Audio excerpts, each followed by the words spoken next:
मैं यहीं पे था, मैं हमेशा से यहाँ पे हूँ। অবশেষে বেলডাঙ্গায় এলেন তৃণমূল সাংসদ ইউসুফ পাঠান।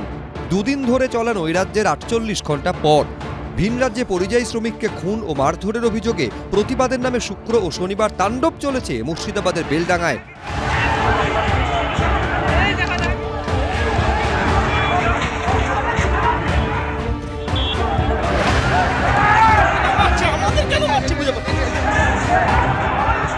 দুদিন ধরে অবাধ গুন্ডামি, রাস্তা অবরোধ, রেল অবরোধ, ভাঙচুর, সংবাদ মাধ্যমের উপর আক্রমণ, কিছুই বাদ যায়নি।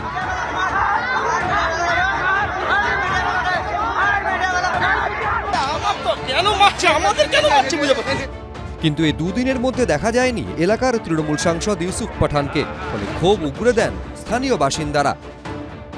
একটা পরিযায়ী এমপি পেল মুর্শিদাবাদের মানুষ, সেই পরিযায়ী এমপি আজকে তার এখন অবধি আমরা কোনো বিবৃতি পাইনি। আমরা মোটামুটি ওনাকে ইলেকশনের বাজারে দেখেছি, তা আজ পর্যন্ত আমাদের আর চোখে পড়ে না। অবশেষে দুদিন পর দেখা মিলল বহরমপুরের তৃণমূল সাংসদের।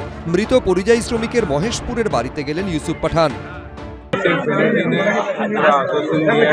आपके घर से एक आदमी को या उनका बीवी को काम करेंगे, होमगार्ड में, पुलिस का नौकरी में, सरकारी नौकरी में काम देंगे। और दीदी भी आप लोगों के साथ है, मैं भी आप लोगों के साथ खड़ा हूँ यहाँ पर। তৃণমূল সাংসদ দাবি করলেন তিনি নাকি এলাকাতেই ছিলেন। इतना देरी से क्यों आ रहे हैं आप? मैं यहीं पे था, मेरे ख्याल से आप लेट पहुँचे हैं। मैं हमेशा से यहाँ पे हूँ और हमारे जो रिप्रेजेंटेटिव है, हमारे एमएलएज है, वो हमेशा ग्राउंड पे काम करते हैं। सब कुछ ठीक है यहाँ पे। और ममता बनर्जी और अभिषेक बनर्जी ने फैमिली के एक इंसान को जॉब देने के लिए भी कहा है। उनका जो बच्ची है उसकी पढ़ाई के लिए भी ध्यान दिया जाएगा। योगी जी বা আমাদের স্বরাষ্ট্রমন্ত্রী অমিত শাহ জি এলেন বলেন বহিরাগত, কিন্তু ওই শত্রুঘ্ন সিনহা জি আমার সাংসদ বা ইউসুফ পাঠান বা কীর্তি আসাদ, যারা আর কি ওই দেখা যায় না, আমরা ওই নিরুদ্দেশ নোটিশ দিয়েছি ভবানী ভবনে, তাদেরকে দেখতে পাওয়া যায় না।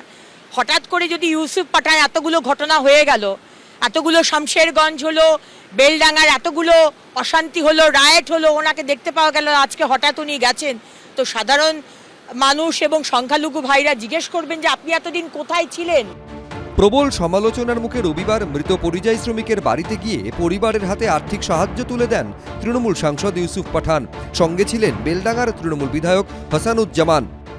अपने चुनाव में बार बार ऐसे होता है, अब क्यों नहीं आते हैं?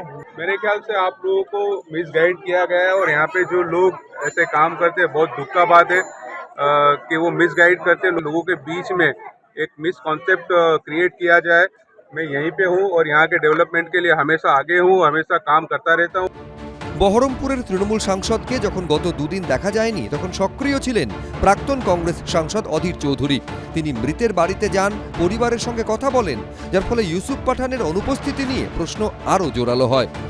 কোথাও আসে না, উনি বোম্বাইয়ে শ্বশুর বাড়ি আর বড়োদায় বাড়ি আর দিল্লিতে মাঝে মাঝে যান। বহরমপুরের তৃণমূল সাংসদ হলেও আদতে ভিন রাজ্যের বাসিন্দা ইউসুফ পাঠানের ভূমিকা নিয়ে এর আগেও বারবার নানা মহলে প্রশ্ন উঠেছে। রাজীব চৌধুরী, শিবাশিস মৌলিক, পার্থপ্রতিম ঘোষ, এবিপি আনন্দ।